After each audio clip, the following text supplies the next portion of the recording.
Hello, everybody. Welcome back. It's good to be here again with you all. So we are up to chapter 9 and part 2. Welcome, Michael. And before you launch in, I just wanted to say we're having such a wonderful time. I mean, occasionally we chat before we hit record and just say what a lovely time we're having and good sharing, and we get lovely feedback and comments, which is delightful. So it's genuinely, I know I speak on behalf of Dad as well as myself. It's so lovely to be here with you all. Now, I don't mean to just throw in with a curveball, but I will.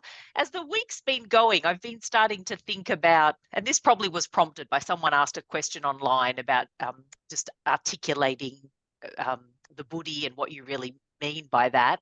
And I've been pondering for myself, and I can't help but wonder if our listeners are also wondering such a thing, is I think you use the terminology Atma or Atman for soul. Is that the right terminology, Atma? Yes, that's how Yeah. I'd interpret it or refer to it. So really, it's not even a question for now in this moment. It's just launching it out there. There's times where I keep thinking we're going to touch on that and we haven't. And so in my mind, I'm wondering, is that coming? Is it in a chapter to come? Can I ask about it now? Shall I sit tight and wait for it to unfold? Um, So there we are. There is the curveball from the very beginning. yeah, yeah. Well, we'd need all of these 40 podcasts, Jacqui, and another 40 probably on top of that. Look, it's a very fine distinction. Um, and I'll just refer to it quickly on. I've got some of my diagrams here. It's one I was wanting to particularly refer to, but this is the one I've shown on a number of occasions. It's the physical body with the 5 senses, the mental, emotional, egoic, and buddhi aspect of the being, and then there's the soul, Atman, and then there's consciousness at the very top. Now, in different writers and different commentators use these words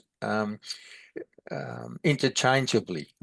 I've mentioned a number of times we can't get too hooked up on always wanting a particular word in a particular spot because they can sort of be interchangeable. But the reason there's the word Atman and consciousness is called Paramatman in the ultimate sense. Para meaning great, so it's the great Atman. So that's what we'd call or what I'd understand to be the universal soul. There's no difference between these two. On the little writing I've got here that the viewers can't see, but it says the consciousness is pure, perfect, and complete, and our soul is likewise pure, perfect, and complete. So there's no distinction between the two. That's our divine spark. That's what in the Christian teaching says God made man in his own image. Yeah, it's the soul. But neither the consciousness nor the soul, in essence, does anything. They just provide the power.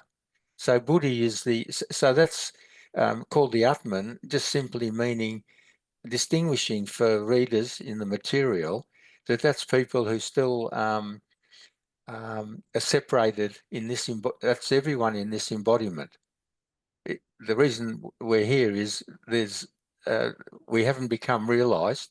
We haven't merged with the universal soul, so our soul is still separated. And because I live down at the beach and our students live at the beach, we talk about, and in the writing it references this also as waves on the ocean, and when there's no waves, they've merged in the ocean. So we talk about, taking a bucket down to the beach and filling it up with salt water, ocean water. But while that water's in the bucket, it's not part of the ocean, but it's the same substance, isn't it? And so then we all pour the water back into the ocean and there's no bucket of water anymore. So that's the individual soul, the Atman, merging with the Paramatman at the time of self-realization.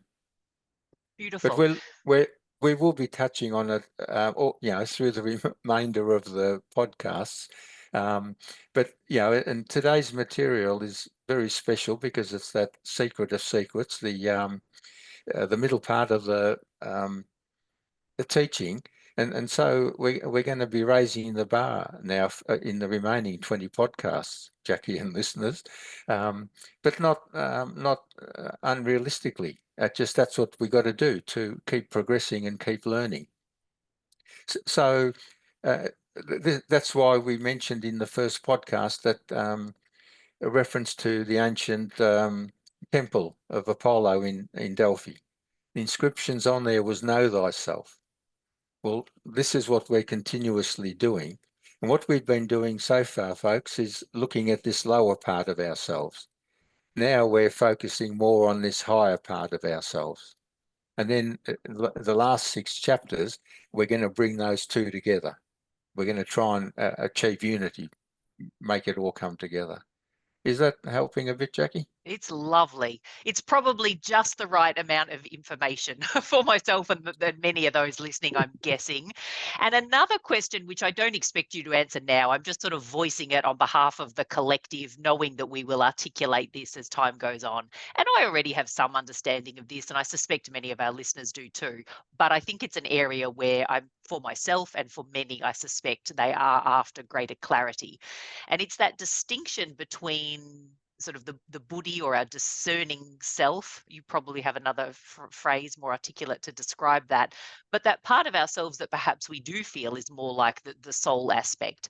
And I think for myself, and maybe for many others, sometimes you wonder which one is at play, because sometimes you do feel as if you touch upon something more pure, more real. Perhaps it is more than buddhi, and that it's helping sort of shine light on the path forward, which way to move. And I suppose I'm just curious, as the episodes go on, the more clarity we can have on that, the better, because I'm interested. I think other people are interested too. Everyone, when they get to this stage, Jacqui, on their journey, is very, very interested. And they need to be interested. And they need to ask questions like you're asking. And I get asked this every session in every group over 30 years. And I had to ask it constantly and constantly. You can't hear it often enough, and you can't hear it described enough until it eventually starts to sink in. But for it to finally sink in at the true level, it has to be used. Buddhi has to be used and recognized by the individual that that's what they're using. Yeah. So I'll just refer back to this diagram again and have a closer look, Jacqui, and the listeners. You can see that the top 3 sections are all the same color, yellow, denoting the light of consciousness. So they're down here in this person here, but that's just your life force, your prana. So right from the top, consciousness permeates every part of the being, but it gives special attention to your buddhi. Yeah, that's the part I've got here in the subtle part of the being, is the highest of those. I've got the stop sign there because most people operate, they don't go to there. They don't know what it is, and they might use it by a fluke because it's always there for everyone. But we're learning, Jacqui and listeners, that this is a vital part. This is the most vital part of our being. I mean, the soul obviously is the, but the soul doesn't think, Jacqui. It doesn't do anything. It just provides the existence for the human being, the life. This is the working component. So this is the working. This is what I call the computer of the human being. Those 4 sections there, and these 3, if they're under the guidance of ego, they don't know what's true and what's not true. They don't know what's real and what's real. Your emotions, your mind, and so on. It's only when the being can understand buddhi and start using it, and you can see that I've got the arrows pointing from there to link up to the soul. That's your close connection. That's like your soul extended into a working component. Does that help clarify? It helps.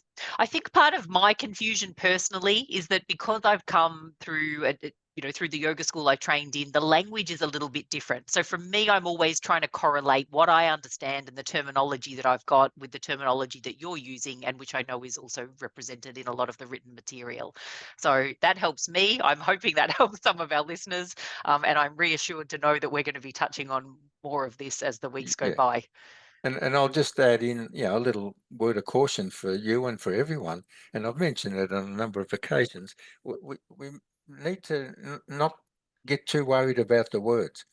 If you're understanding, if you've got different terminology or different ways of understanding Buddhi, you or any of our listeners, or the soul, Atman or Paramatman or that, just stick with it all, folk. Don't go changing just because you're listening to me or I'm suggesting it. This is my understanding and my interpretation and my take on those sorts of words. Yeah, I feel comfortable with that, but yeah, some people don't like God, so they don't want to call that God. But I don't mind God, so I call it God. But I also call it consciousness or Brahman or the Supreme Being, depending on what what reference I'm studying or referring to in the teachings or whatever. So even in the Gita, if you look at it closely, there'll be different references to Buddhi and to Atman and to soul and spirit, and but in the end, you can work it out. It won't be. It shouldn't be any contradiction. You'd be capable, Jacqui, and I'm sure many of our listeners would, except for the very, very early people on their journey, to be able to distinguish when I'm making references to a certain word or using a certain word, to be able to reinterpret it in your own understanding and the knowledge you've got, to sort of say, oh, I'm pretty sure he's meaning this. Yeah. Well, not entirely. I mean, for me, I've got a little bit of confusion. I'm wondering if what you refer to as Buddhi is what I would perhaps refer to as soul, and Atman I might refer to as spirit. But I'm not sure, which is why I asked the question. Probably as these weeks go by and I learn more, I'm trying to work out exactly the real nitty gritty of the interpretation. Yeah, well, that takes many years, Jacqui. We won't cover that. We won't be able to cover that in these 40 in the remaining podcasts. But we might. we'll keep touching on it. But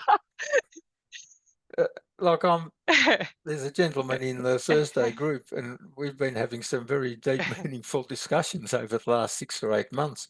He's been attending the sessions for more than 12 years, and he's had some profound experiences. But he's still wanting to, exactly like you, he's wanting to really separate Paramatman from Atman, to make sure he's got it clear. You're looking at consciousness also being referred to as I, and then the lighter consciousness, that's the creator part, is I am, aham. So there's the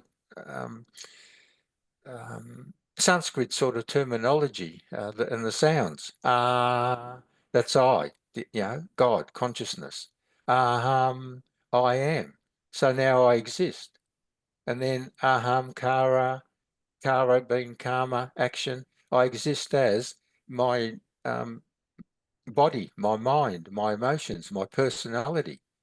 And so these are the sort of different ways you can look at it. So and aham doesn't, you'd have to understand that equates to consciousness or Brahman, and the lighter Brahman, the lighter consciousness, which is the yellow parts that light up all those diagrams of mine. This is fabulous. All right. I feel like I'm personally dominating, but I'm going to run with it because I feel to, and I feel like, again, our listeners might be intrigued. So, well, listeners, I was going to do podcast 20, but I'm going to do that next week. All right, just be patient. Go on, Jacqui.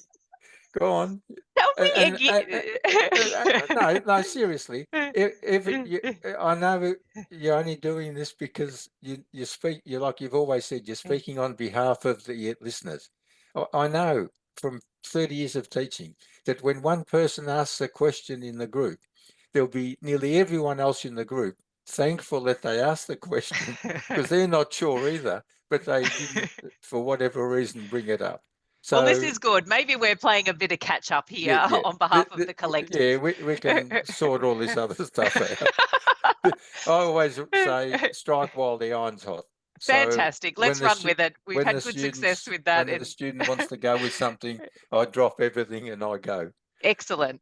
So for my benefit and everybody's, I suppose my question around Buddhi is, I think from what I've interpreted from how you've described it, that it's more intellectual, but I'm suspecting now you mean something more than intellectual, which is why I perhaps have misinterpreted it. Yeah. Can you remind me and us again, how do you define that? And I'm curious in its relationship to the next level. Yeah, clearly, Jacqui, to you and to the listeners and everyone, if you've felt that how I've said it or used it in the material, that it's intellectual, no, it is not intellectual.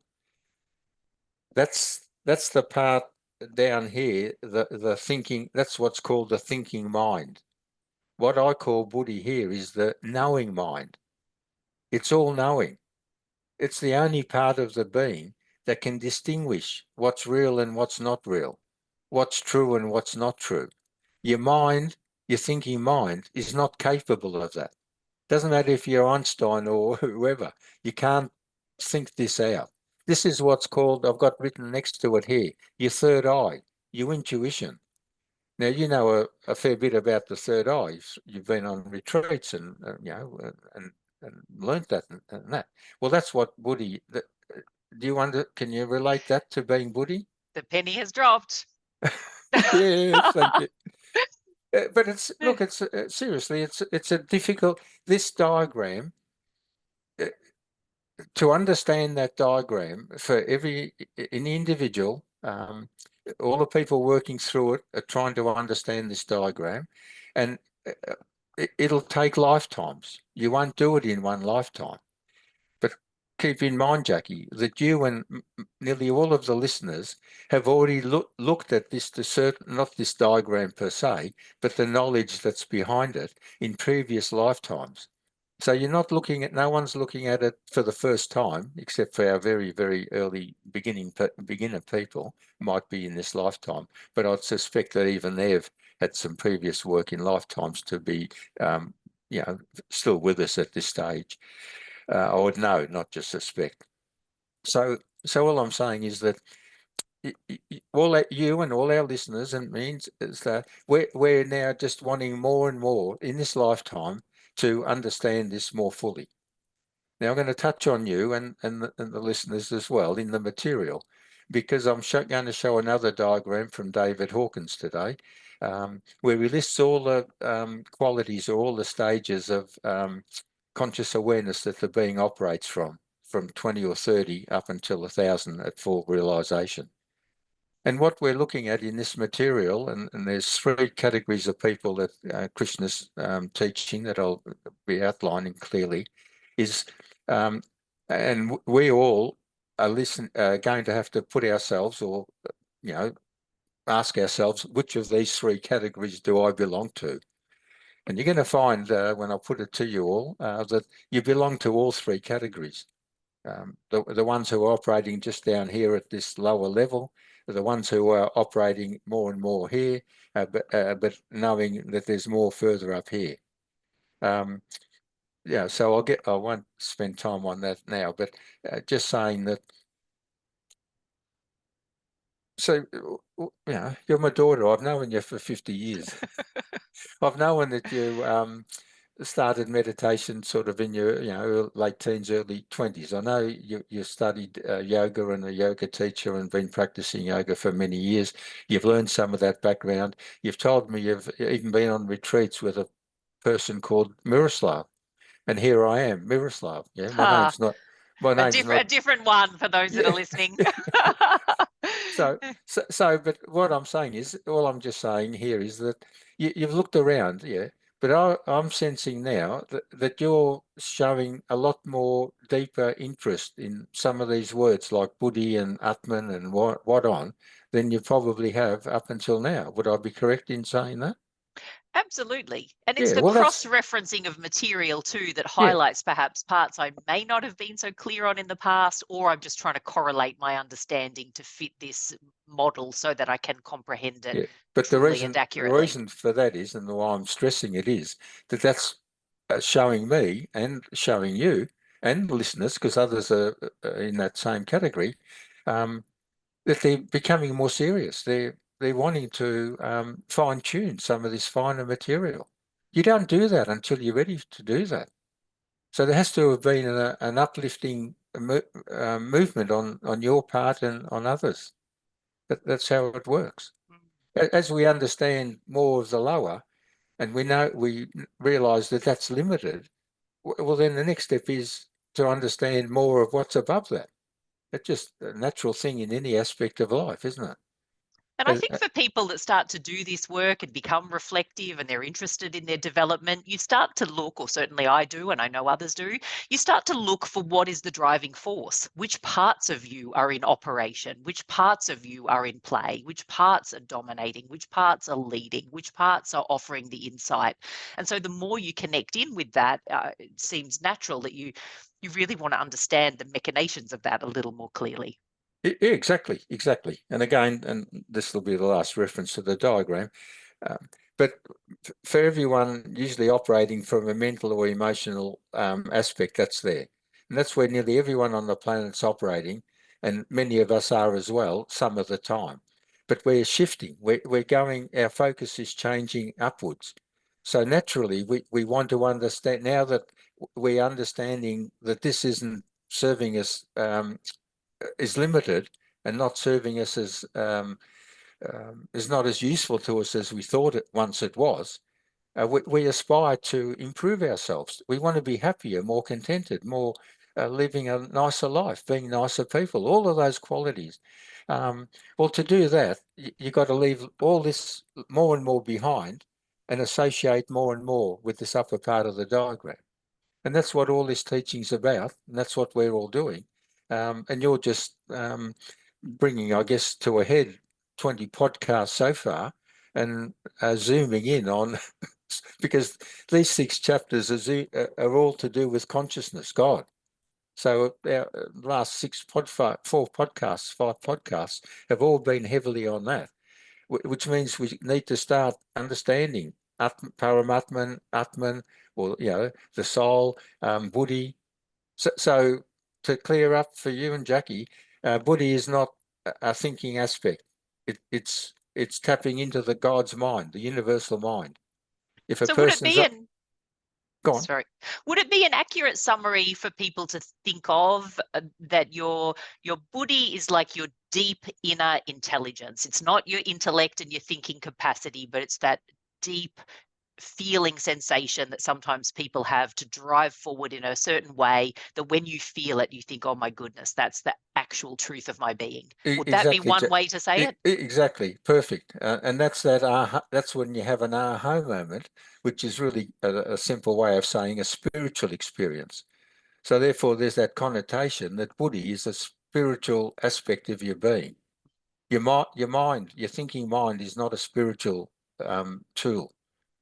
Your emotions aren't spiritual tools. They're actually distractions. They're the opposite. But when the mind and the emotions are ruled by Buddhi, well, then they can at least operate at a finer level in that lower than consciousness level. The Buddhi always knows what it's doing. So those instances, like when you said when we started meditation, your little aha moment there, or quite a significant one, when I said there's only 2 people in the room, yourself and yourself, meaning lower self and the higher self. Now you knew a lot about meditation, but you said straight away, "Oh, that went right through me." I understood when you said it that way, or whatever. Do you remember that? Yeah. Well, that's Buddhi. That was Buddhi saying to you, not your emotions. Oh, geez, I'm glad I understand that better, or that was a nice feeling.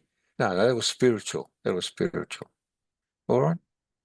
Oh, I'm having a little like happy moment again, just feeling like, oh, the penny has really dropped for me. I think that conversation is going to help a lot of people. And so now we begin, everybody. welcome to chapter 9, part 2. Hello, Michael. It's all been beautiful, Jacqui, but boy, am I going to do some speed reading now.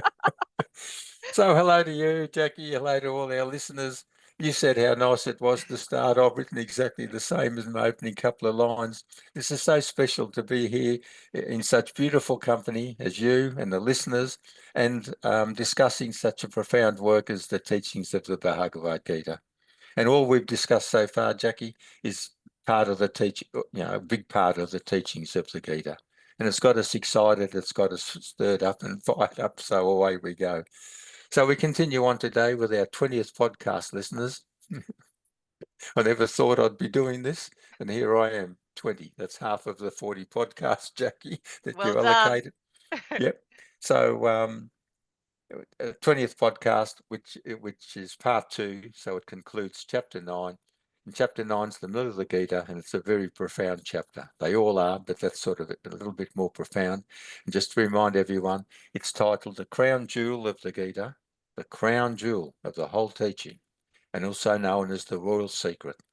So all of this discussion we've had so far today, Jacqui and listeners, is we're touching on the Royal Secret. What is this Royal Secret?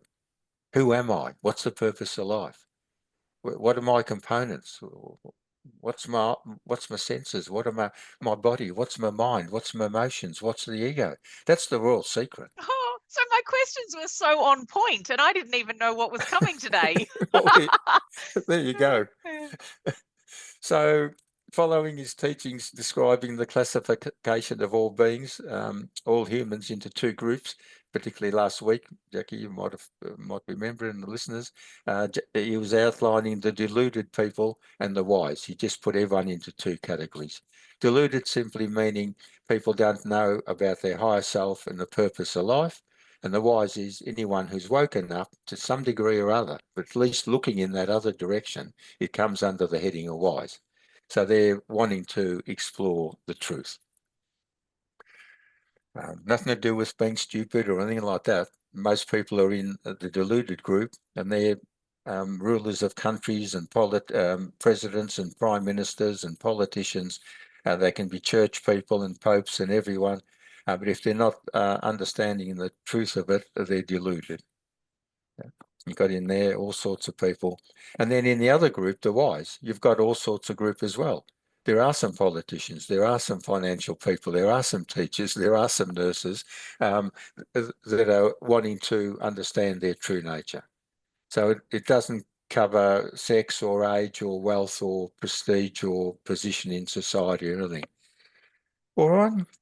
So, but now in this part, Krishna, like in all the teachings, you've got to say it different ways at different times. So he changes vein a little bit. I'm saying here, slightly different vein. And he states simply that everyone in the world attains or achieves what one strives for.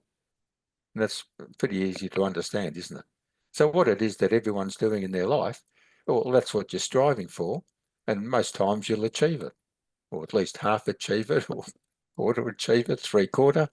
And if you find you can't achieve it for whatever reason, well, you'll give up on it and start something else that you're going to try and achieve. That's the constant pursuit of desires. What one's goal or desires are in life, and that these human pursuits fall under 3 distinct types of activities in the world. So now instead of breaking people up in the world into the deluded and the wise, he's breaking them up into what their actions are, what their dreams are, what their ideals are in life, what it is that they're pursuing, and what it is they're trying to achieve. So this first category, folk, is the majority of people, overwhelming majority of people on the planet. People belonging to the first type act with self-centered interests in this world. Self-centered. They go about their activities merely fulfilling their ego and egocentric desires. Consequently, they suffer from self-induced mental and emotional agitations and sorrow. So a lot of people get very emotional, very upset. They're sad and crying and all the rest of it. In amongst it, there's the opposite. Sometimes you're happy and joyous. Sometimes you're angry, sometimes you're not angry, but there's this constant fluctuation, and that's what comes about when we chase desires. We're happy for a while. When we achieve it, we get very upset with ourselves or the world or whatever if anyone gets in our way or anything gets in our way.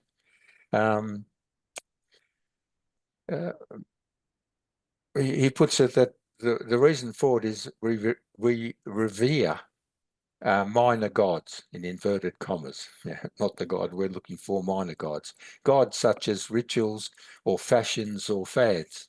You see how many people put their whole life into a fashion or a fad. And those fashions and fads come and go all through mankind's history. If they're changing, they're never not permanent. And if they're not permanent, it's not your highest aspect. It's just part of the mortal changing, constantly changing world. And then it goes to higher gods that people chase. We all understand chasing the god of wealth or power or fame or any of those sorts of higher types of gods, but people put their whole lives into it. And then most people simply revere the gods of their bodies, their minds, their emotions. How smart I am, how dumb I am, how beautiful I am, how ugly I am. Doesn't matter. That's what they put a lot of emphasis and devotion and thinking and connections with. So caught up in their own attachments to temporary enjoyments, they only entangle themselves more in worldly affairs. That's the reference to bondage in this sort of teaching, Jacqui. Thus they return to this world for another birth and death cycle, continuing to come and go. These people comprise the overwhelming majority of human beings on the planet. And I'll refer here to a quick look at a diagram, Jacqui. He calls it the map of consciousness. I mentioned this before. Don't know, people can't see the writing, obviously, but I'll make some references to it. It's from a chappie called David Hawkins. He was at one stage regarded or seen as being the greatest psychiatrist in America. Yeah, pretty high sort of standard of work. But in the course of his life, he changed tack. He realised psychology and psychiatric work and whatever were focusing on that lower aspect that I was talking about, the mind itself. And he totally relearned, retaught, and is looking now at material like, or was looking at material like we are, went on a spiritual journey of self-discovery. And so he was able to ascertain and work out these qualities. So the reason I'm showing that is that these three distinct types. So the first of them, the people who are totally caught up in the world, come into this bottom third of the diagram. And you can also see they're coloured, so they tie in with the chakras. So this is would be a reference for the listeners who understand chakras as well, that most people operating on only from their basic bottom three chakras. It's not a very high way to operate and live your life. But if you don't have the knowledge and the understanding, well, that's the bondage you're in. And the yellow line is, while I'm holding it up, is very, very symbolic because it's got the word courage here, courage. This is what Krishna was urging Arjuna to draw on, Jacqui, at the very start of the chapter of the teachings on the battle. He'd lost the courage to fight and to fight for his kingdom. Well, what the kingdom is this part up here. He's wanting to sook and cry and quiver and shake and wanting to stay trapped in here. And Krishna's urging him, no, you're a mighty warrior, meaning you're made in my image. You could be God. You can act more godlike, more powerfully, better at everything you do. But you've got to come up into here. This is where I am up the top. Come and meet me. Come and meet me. And as we go to meet him, he comes and meets us more and more. So that's everyone that's listening to us, Jacqui, has had the courage and has, even if they're just moving upwards occasionally, but you're going to keep stepping back. These aren't watertight compartments. And I'm going to be suggesting to you and everyone else that we're in a second category that I'm going to refer to now, slightly above here. So I'm going to talk about straddling all three categories. And you mentioned last week, Jacqui, with your reference about saying, oh, self-realization, I understand it to some degree or other, but it's like a lamppost too far. because you're saying I'm still in this life and I've got a job and I've got family and stuff like that. So you're not the only one. Nearly everyone is. So we're there. And so that reference to some of those other aspects is in there, like a foot in there as well. It's like you're straddling, but you also know that there's self-realization. And even though it's a lamppost too far, like you referred to it last week, you've got vision of it. You've got some understanding of it. So it's not, you don't feel a closeness yet, but you don't want to be fully down here like many other people are. And I'll read some of the things, so I won't be able to hold it up while I'm looking, but I'll just point every now and again to show. So I'll start off with just some of the words these are human emotions or qualities that people live by or a big part of their lives. And, people don't sort of see it in a diagram like this. And they'd be horrified to think, geez, I'm here, here, and here, and here, and here, and here. But by the words, that's where you would be. Is that okay, Jacqui? It's Have you good. ever seen this diagram before? I haven't seen that one. I've seen similar things. Yeah. I'm intrigued to hear how you describe it, but I think Yeah. it's a good visual and easy for people to Okay. understand the trajectory of our human experience. And remember, folk, when I read some of these words out, they're not mine, they're David Hawkins. But I agree with everything he says. So on the very bottom line, operating at level 20 of conscious awareness, that means barely alive as a human being. So when you sometimes see on the news, how could anyone do that? What sort of human being are they? Well, they're the sort of being that are operating this level. Now, again, it's not being judgmental. It's not being this or that. That's where they are. Some people are having their very first embodiment that they've ever had. And so it's going to be very, very primitive and very, very difficult for them. And we help them whatever way we can, but we also acknowledge that they've got a long way to go in going up this chart. So the words there are miserable, shame, despising, humiliation, and elimination. We know those words, don't we? They're in our vocab and whatever. The next line up, 30, vindictive, evil, guilt, blame, destruction. Now just look at those words, Jacqui and listeners, guilt and blame. In our own Australian society, we've got into this idea over the last 20 or 30 years in regards settlement of Australia and the Aborigine situation. And there's an enormous amount of guilt being put on people by different people. Oh, you've all got to feel guilty because there was a man called Captain Cook and he discovered Australia. Don't have to feel guilty at all. That's just something that's happened in history. And then you blame him for the problems of other people, or you blame the white settlers for the problems of other people. This is just a simple example, Jacqui, and I know we don't want to get involved in political things, but just to point out that a big part of our society centres on things like guilt and blame. And then you got victimhood comes into it. Because if you're blaming someone else, well, then you're saying I'm the victim. And it's my problem. My problems are because this other person was guilty and did what they did. And none of it's true. Yeah. There's different things that could be done and should be done and need to be done. But not from this point. I'm just stressing these words that, and then you get to the next line, condemning, hopeless, apathy, despair. That's a lot of people despair in their life, don't they? Yeah, a lot of people give up. A lot of people condemn other people. Oh, yeah. Politics and different religions and look at all the stuff with the protests and the hate for Jews at the moment. These are the qualities that are here, folks. That many people. That's why many people. He says 85. He says 85% of people are in this category down here. The one I've just read out. Yeah. So that means 15% of the population in that higher realm.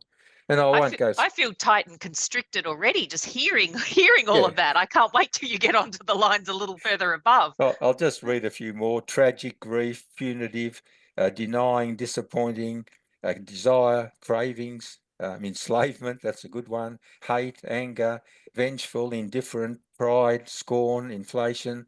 And then we start getting to the yellow line, permitting, feasible, courage, affirmation, and empowerment.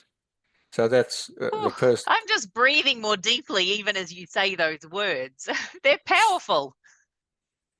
Well, you can't gild the lily. You can't pretend that this isn't happening around us. And we know people that fall and operate under these categories.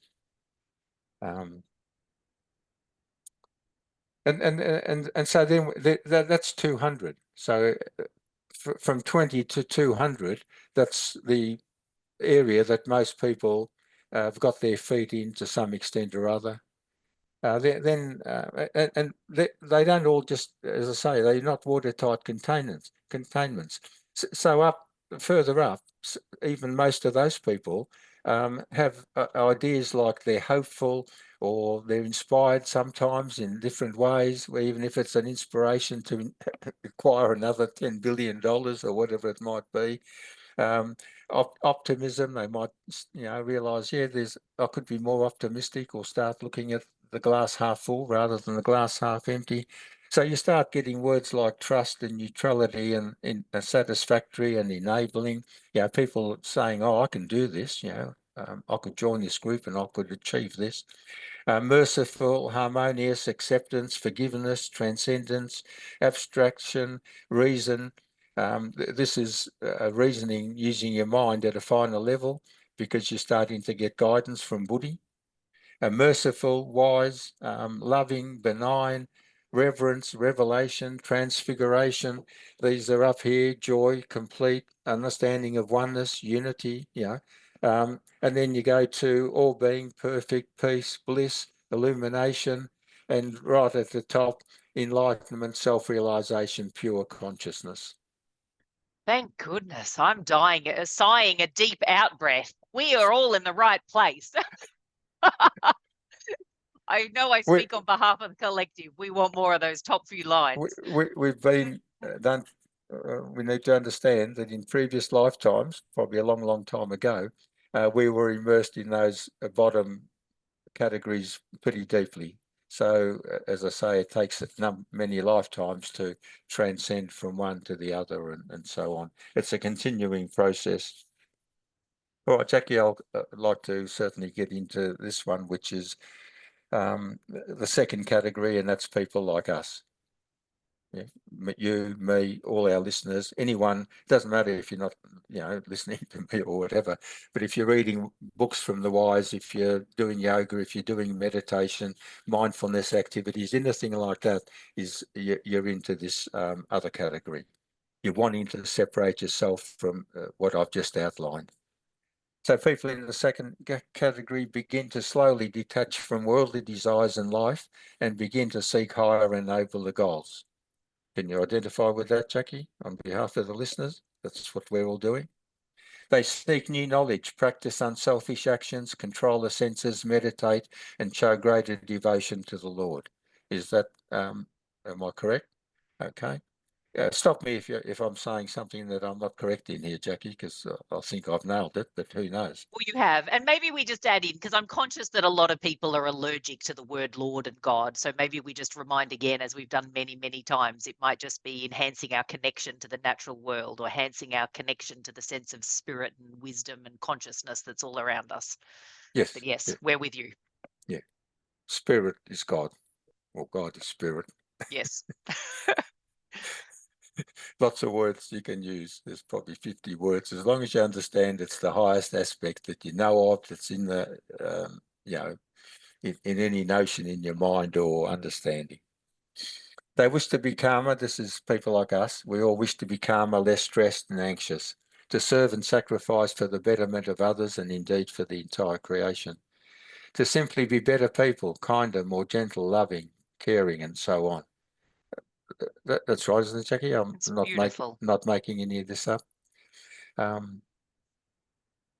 Krishna makes it clear to Arjuna that the more he avails himself of this law of life at the spiritual level as revealed in the Royal Secret, in other words, as you keep listening to what I'm saying and keep putting it into practice, he says he consciousness, God, spirit, will carry the burden of his welfare and provide for his needs and safeguard what has already been provided. So we get this reassurance from Krishna himself in the teachings in the Gita that says, if you follow my teachings, Arjuna, and that's us, yeah, and you try real hard to put that into practice in your life, and you start becoming less stressed and calmer and a kinder person, I will give you extra guidance. I will, make things easier for you in that sense. Not as a gratuitous gift, like you referred to one time before, Jacqui, but because you've earned it. You've indicated to me that that's how you want to be in your life, and I'm just going to give you extra reassurance and extra little push along every now and again, and so on. And to explain that a little bit more in another way, but from a little book, Birth and Death, a lovely book by Sri Shankaracharya Shantanand Saraswati, one of my favourites. He was the guru from India that Leon McLaren, who started the School of Philosophy, London School of Philosophy, that's got worldwide branches and was a big part in my spiritual journey. He puts it very, very simply, Jacqui and listeners. Yeah, I'm sure, take away some of that reference to the early stages, but we've got to be realistic. They're there, and what we're doing is we're wanting not to be there. So he says, if one can understand something of the mystery of birth and death, then a new meaning and purpose is revealed for life. Understand something about the mystery of why you got these lives. In other words, what's the purpose of life? And he gives a very simple analogy, Jacqui and listeners. He says animals and birds also eat, drink, build nests, reproduce, and look after their offspring, etc. What many people think, oh, this is great what we're doing, raising children, having families. Well, it is. But also birds and animals, everyone do it. In many cases, my observation is they often do it better than some of the humans. But anyway, I won't go down that path. So he says animals and birds also eat, drink, build nests, reproduce, look after their offspring, etc. But the advantage of having a human body, listeners, is that you can open your inner eye. This is the buddhi, Jacqui. Open your inner eye, your buddhi. Open your buddhi and see your real self. That's the only part of you that can make that connection with your Atman. Your mind can't do it. Your emotions can't do it. Doesn't matter how loving or kind you are. They can't go into those areas. You can't see it with these eyes. You can't hear it with these ears or touch it or whatever. He says the advantage of a human body is that you can open your inner eye and see your real self. If you fulfill the purpose of having a human body in this life, well, then you've made a success of it. So if you can do what he's just said there, you've made a success of what life's meant to be. All right, Jacqui, I'll just press on quickly. We've gone over time, but all useful learning. Yes, it is. So, Jacqui and listeners,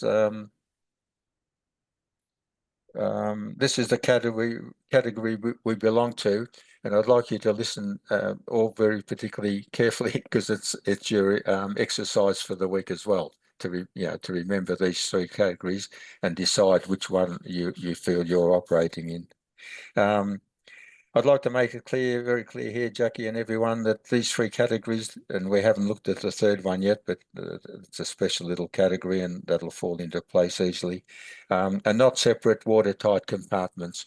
So like I said on the diagram, we can be operating a lot of our time up here and some drama happens and we quickly drop into one of these areas. But we can recognise it quickly because the knowledge we got and the experience, and we can drag ourselves out of it very quickly. Whereas people down here have got no means of escape at this stage in their journey. There's a slow and gradual transition from one of those compartments to another, taking place over many lifetimes. We've all spent countless lifetimes living and learning in the mortal world of number one category. some of us are still operating there to some extent or other, but we're wanting to shift out. One way or another, to some extent or another, we now find ourselves either tentatively or firmly established in this category of seekers of truth. This is this second category. On seekers of truth on their spiritual journey of self-discovery, who are wishing to break free from the bondage of Maya, the unreal, and the illusion. So one world's a bondage, or that lower path. It's a trap. It's Plato's dark cave. Those who know the story of Plato. We're not meant to operate there in human beings, but because we've been given free will, Jacqui and listeners, that's where we, in the early stages of our evolution, we operate. We've got no choice but to do that. But it's like an obstacle course. We've got to work our way through slowly, lifetime after lifetime, and aspire in this lifetime in particular for something higher, something more noble, something more spiritual. We yearn to unite with Lord Brahman and thus bring to an end to the cycles of birth and death. And this is a far smaller group of the population than those in the first. So David Hawkins says there's about 85% in that bottom part of his chart and about 15% in that other part. And then I'll just quickly refer to, and I've mentioned the fact that, regarding what you were saying, this reference to self-realization is a lamppost too far, but it's in your vision, isn't it? It's not incomprehensible to you. So though you think, and many people that are listening would be in the same category, and most of my students, more or less to some extent or other, in that category. Yeah, I like it. It sounds nice, and I'd want to, eventually I hope to be, but I probably can't do it in this lifetime. Well, that's not quite true either, because Krishna teaches us that self-realization is imminent. Imminent means right here and right now. Now I'll just quickly refer to the third variety of people, and this basically is the fully realized beings. And just again to give people, everyone, an idea of what's the end goal, this will just be a nice little gentle reminder. Finally, third variety seeking spiritual enlightenment. They strive for liberation through their devout offerings to the Supreme Being. So there's this constant reference to sacrificing to the Lord. They surrender all their thoughts, feelings, and emotions to the altar of self-realization. These seekers become fully liberated from what they regard as a mundane world of existence. Great masters refer to it as these lifetimes are a disease, the disease of human existence. They refer to it as. Now that horrifies most people. Don't dwell on it, anyone. It's just something that'll crop up for you at a later stage. And you'll see it's true. These seekers become fully liberated from what I've just said that, and finally and gain the ultimate bliss of self-realization. And this is by far the smallest group of the population. So you've got the huge group of 85% operating basically what I call the worldly existence, or what's called the worldly existence, a smaller group, but quite big. Again, covers teachers, politicians, lawyers, bricklayers, motor mechanics, hairdressers, doesn't matter. Old people, young people, males, females, old or young, different people, wherever they are on their journey, are included in there. And then of that 15%, maybe barely, as Krishna says, one per chance, amongst thousands of men, one per chance seek me a truth, and of those, one per chance find me in truth. So, you're getting a very, but it's a considerable number. God doesn't make this creation have 8 billion people, and only, like it says, a handful. But that doesn't mean 5 fingers handful. Could be 5 million, could be 50 million, even 100 million out of 8 billion is still that reference to a very small number. Otherwise, it would be sort of a bit pointless.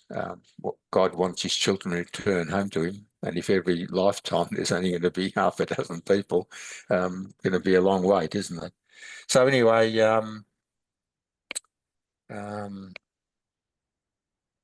so I'll finish off by saying, because we talked about a bridge too far or a lamppost too far or whatever, it might seem a bridge too far at this stage of our journey, Jacqui and listeners, but deep within, even if you think it's a long way away, Jacqui, deep within, and all our listeners know that that's something you aspire to and something you would eventually like to achieve. Would that be correct? Self-realization?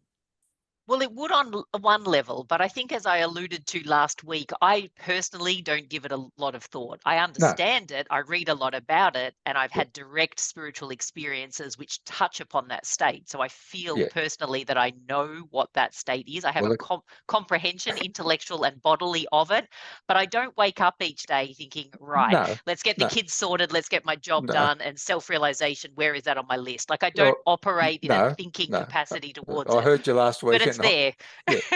Well, that's the thing. I was going to say, I'll repeat the question. The question I asked is, deep within, not what you're doing now and what you're focusing on now, but deep within, do you feel that ultimately that's what you're striving for too? Ultimately, do you feel deep within that that's what's behind it all? No.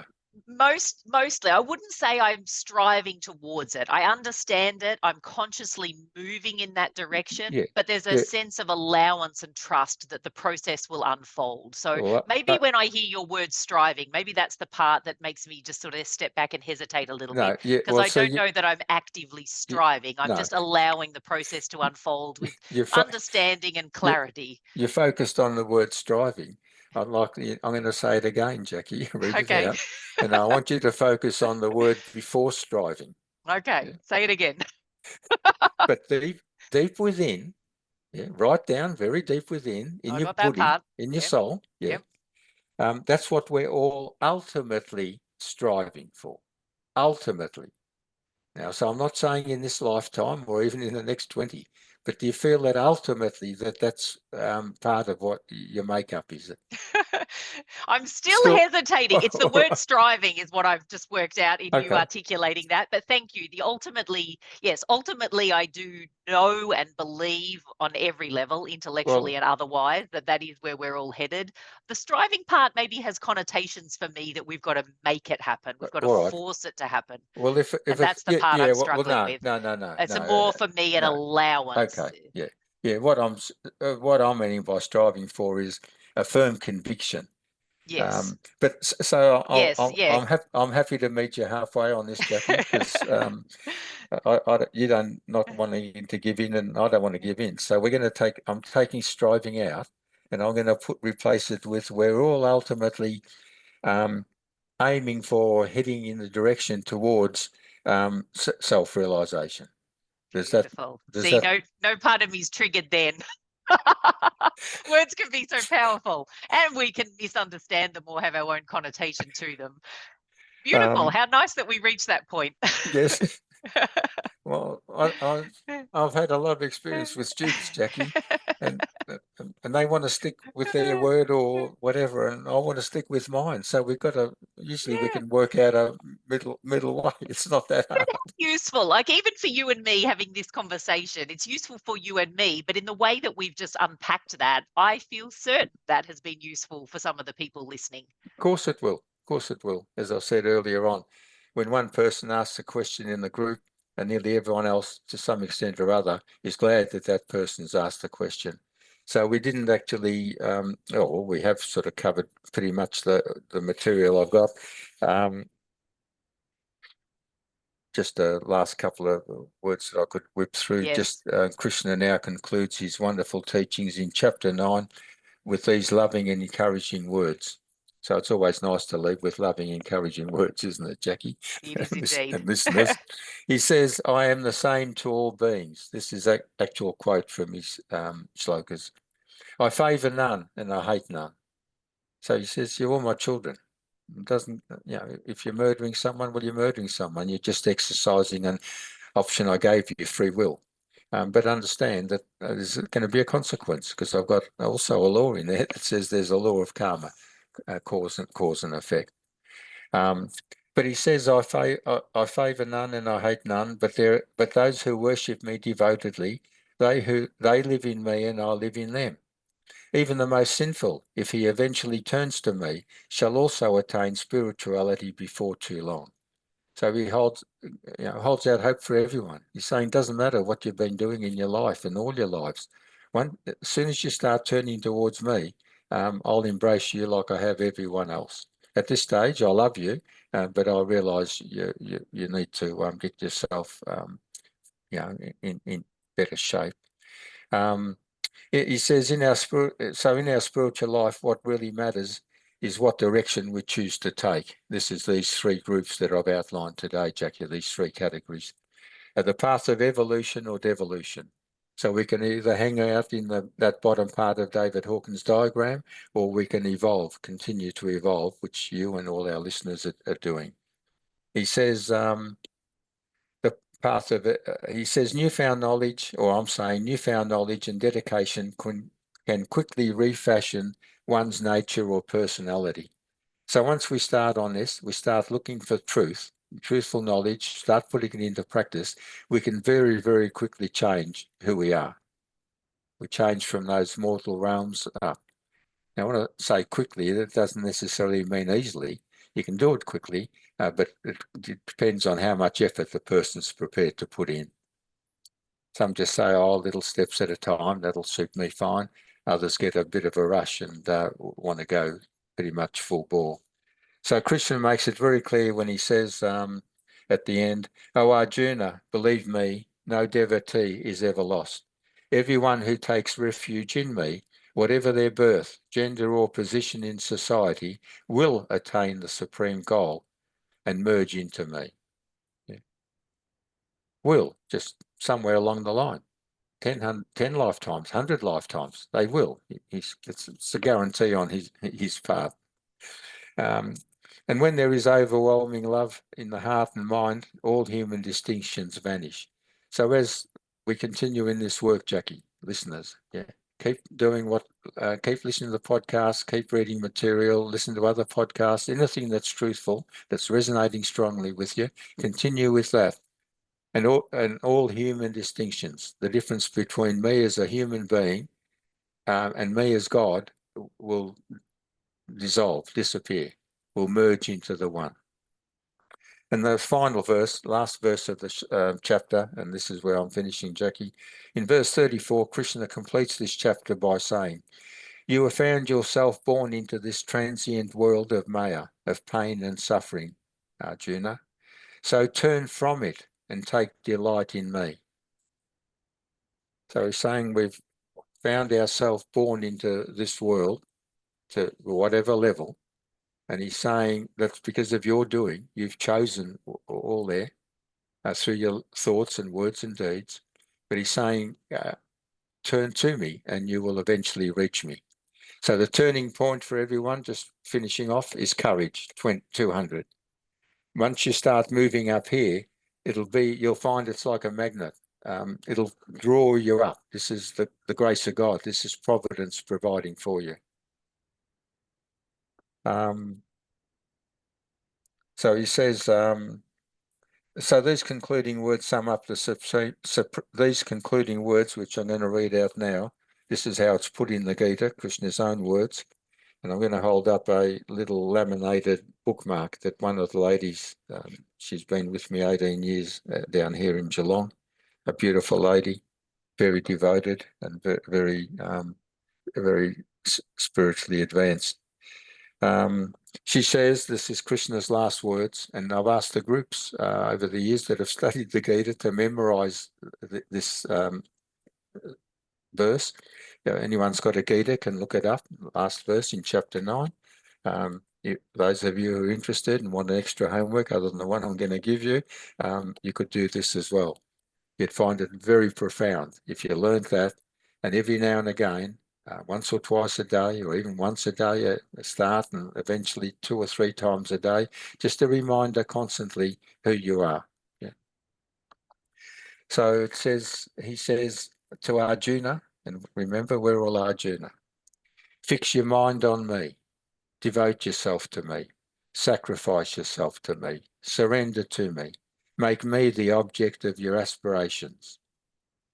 And you shall assuredly become one with me, who am your own self.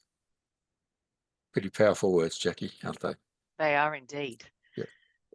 And all right, you better wrap us up today, Michael, and we're going to have to come back to remaining questions and sentiments, I think. Yeah, for another time. Yes. Yeah. Okay, so the exercise, I could leave this out, but I'd rather put it in there because there are people telling me that they like the exercise and they do it. So I simply want listeners for you to reflect on those three categories. I can tell you that you're not in that first one. You might dabble in it, but you're not in that one. Yeah. So I've suggested you're in the second group, still with some connections to the first, but also looking ahead to the third. What do you think?